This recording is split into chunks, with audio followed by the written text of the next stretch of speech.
bintana, flooring na lang at saka palitada. Tapos bintana, pinto, na lang. So, yan na muna. As usual, Sabado, walang gumagawa. Yan, ito pala, yung sitwasyon ng napatambak ko. At ang mga bato, napatambak ko dito sa CR. Yan o. Dami pa, kulang pa, yun o. Hanggang dun pa sa, ang kailangan ko pang patambak. Itong linya na to ng hollow blocks, yan o.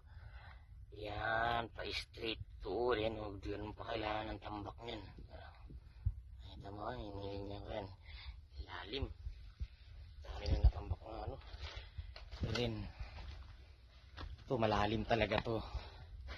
Ito, simula dito sa hollow blocks na to, ito ang floor level eh. Yan, sundan yan, tituro ko yung floor level. Yan ang pang kailangan tambakan dyan, o. Yun o, ilang hollow blocks pang patong. Yan o, dami pang tambak na lupa. Ano.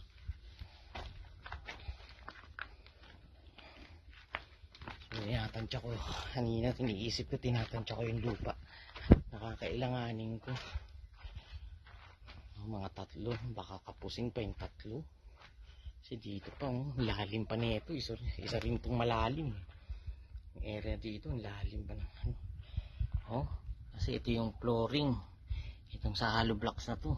Bali yan, Bali ito ang tatambakan dyan, Yan, hindi straight ko sa daliri ko. Tatambakan yan pag ganun. Tapos dun, pag ganun, yan, dito, lalim. Ilang hollow blocks. Lalim, marami-raming lupa talaga. Dito siguro ito ata kwarto na to, isang truck na to siguro. Halos isang truck na agad to. Isa. Gawin natin to, 1.5 di 2. Dito unti lang naman dito, isang hollow blocks lang tatambakan. 3. Kaya siguro ng 3. Tapos yung pag kinulang, dito na ako babawas. Tinako ngayon, kasi yung lupa na to, ito yung na magiging pantay ng flooring. Tapos dito yung elevated pa rin yan. So doon yung mataas, taas yung lupa na yan. Kaya dyan na ako kukuha sa kusina, para mapantay na rin yung lupa na yan. Pag pinagawa yung kusina, pantay na siya. Dyan na ako babawas ng lupa.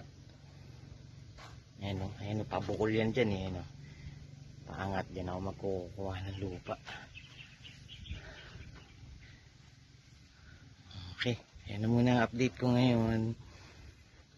Okay, sa Lunes uli ang susunod. Linggo, walang trabaho. Lahat Lunes ko pa babalikin yung mga karpintero.